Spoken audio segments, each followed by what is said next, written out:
Hey guys, Analog Man here for another deck profile. Finally back after a long hiatus, mainly because I've been basically practicing for nationals with my local group, and I haven't, been putting out the deck profiles because I've been working on the specific decks for a while and not really that many new ones.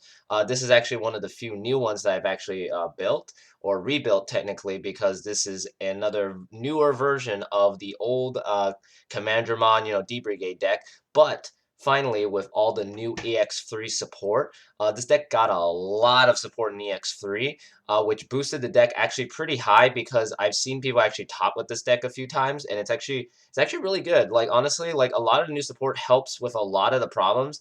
The deck still kind of dies to a Crimson Blaze or a Def X, but at the same time, the deck has so much more power to swarm and to evolve in raising for once, which is really cool. Like honestly, I never thought I would see that, but the fact that we got it was really cool.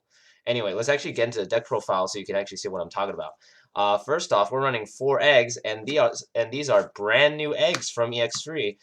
This one is a new Missamon for anybody that doesn't know what it does. On your opponent's turn, if you have another Digimon with D-Brigade and its traits in play, this Digimon gains Reboot. So for once, your little guys cannot be run into sometimes, especially with like the Commandramons that you want that are like really big. You can evolve this on top, and then they reboot at the end, and then you're like, oh, cool, he doesn't die for once, which is cool. But at the same time, you do want them to die, but at the same time, having reboot is kind of cool because it does help with, like, let's say your blocker Commandramon swings, survives somehow. I don't know how it would, maybe hitting a tamer or an option card or something. But if it survives and reboots, then you have a blocker for next turn still, which is really cool. I just like the fact that they got reboot and also evade, but you'll or decoy, I mean specifically. So you'll see what I mean. Of course, these are the only 4 eggs we run because the deck actually can finish games really fast as this is a rush deck. So with these, you should be fine. Now let's get into the rookies. We're running a lot, so let's just kind of gloss through the ones you've seen before or the ones that are vanilla. First off, we're running 4 of the original Commandramon from BT3. This guy's still solid, 2 cost rookie, still very powerful, so you got to run 4 of this. Then you run 4 of the Commandramon from BT5 because, of course, this is a blocker, and it counts as a D-Brigade Cyborg, so very strong. Very nice card. Always a staple because you do need blockers in this deck. And then another staple, of course, is the 4 copies of the BT4 Commandramon that searches when it dies. Your opponent obviously is either going to try to kill this no matter what, at some point, or by some happenstance with effects, because there's just so many decks with deletion effects. This effect goes off almost all the time, and even if you swing it into security, it's a 1000, so it's guaranteed to die almost every time unless it's a tamer or something. But this card's really solid. You have to run it because with the amount of Commandramon rookies you're running, this will go off almost every single time, so very powerful card. Then we run 4 of the new Commandramon from EX3. This guy is really cool. Originally, I was only running like 1, maybe 2 copies, but after seeing how good it was, I decided to up the count, and I'm actually glad I did because this thing has D-Brigade, so has freaking Decoy. So Decoy allows you to protect your blocker, or let's say your Darkdramon, or any of your level 5s and higher, or even your level 4s. So really powerful, and you can play it for a pretty low cost of 3. So very strong card in a sense because it gives you at least another extra layer of protection. And then for the last rookie, we run 3 of the Commandramon from the starter deck 5, the black starter deck basically. This guy's still basically the strongest rookie in your lineup, and the fact that, of course, it's still a Commandramon, so you basically just get to, get 5 copies as soon as possible and then go into Darkdramon and go for a game basically, so very powerful. We are running 19 rookies. Normally this deck runs like more, but I cut 1 to fit in some of the new support. So yeah, we're running 19 Commandramons in this deck, which is pretty insane, honestly. But you know what? It is a rookie rush based deck, so it's not really that strange, honestly. For level 4s, we're running 4 of the new Seals Dramon. This new Seals Dramon is super cool. Like, the fact that it's still evolving for 2 costs, but it has jamming. So that means you swing in with it, and in conjunction with Missamon, at the end of your turn, reboots. Really cool. Also, its inherit is actually really powerful. When you play another Digimon with D-Brigade in its traits, once per turn, it gains Rush. So if you proc it with the level 5, you get to basically get an extra guy on board that has Rush, and you can swing for a game with it, which is really cool. But yeah, we run 4 copies of this new guy because he's super good, as you can tell. Then we run 2 of the old Seals Dramon because Seals Dramon, he's still a pretty decent blocker, and he still counts as a D Brigade, which helps with your stuff in trash to summon Darkdramon. So gotta have it.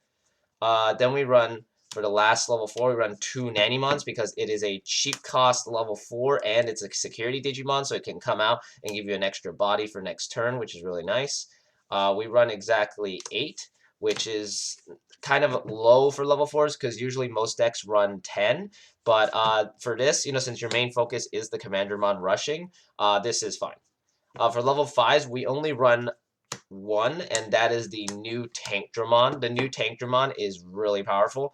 When Digivolving, you can reveal the top 3 cards, and you may play one Digimon card with D-Brigade its traits that has a play cost of 5 or less, which is basically like half this deck.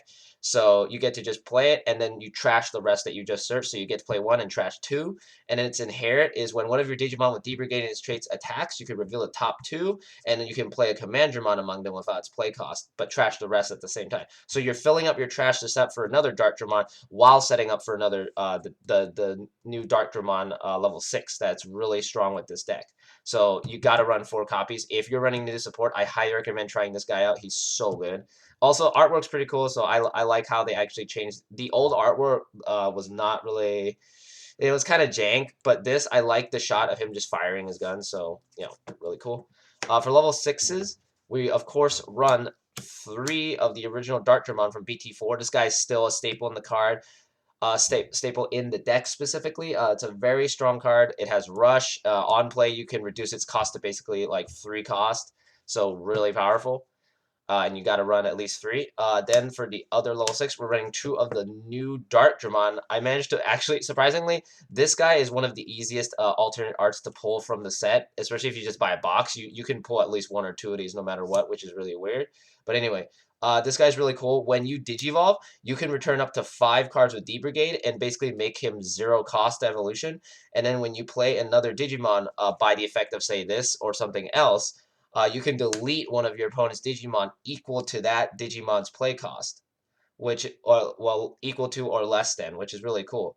And then when you do that, you get to unsuspend this Digimon. So you basically get an extra hit with him, which is really cool. I love how that works. Honestly, this is a really good support for it. But yeah, that's basically all the level 6s we run. We only run 5 because the main focus, as I keep saying, is that it is focused primarily on rookie rushing and, maybe making this guy in raising, and that's about it.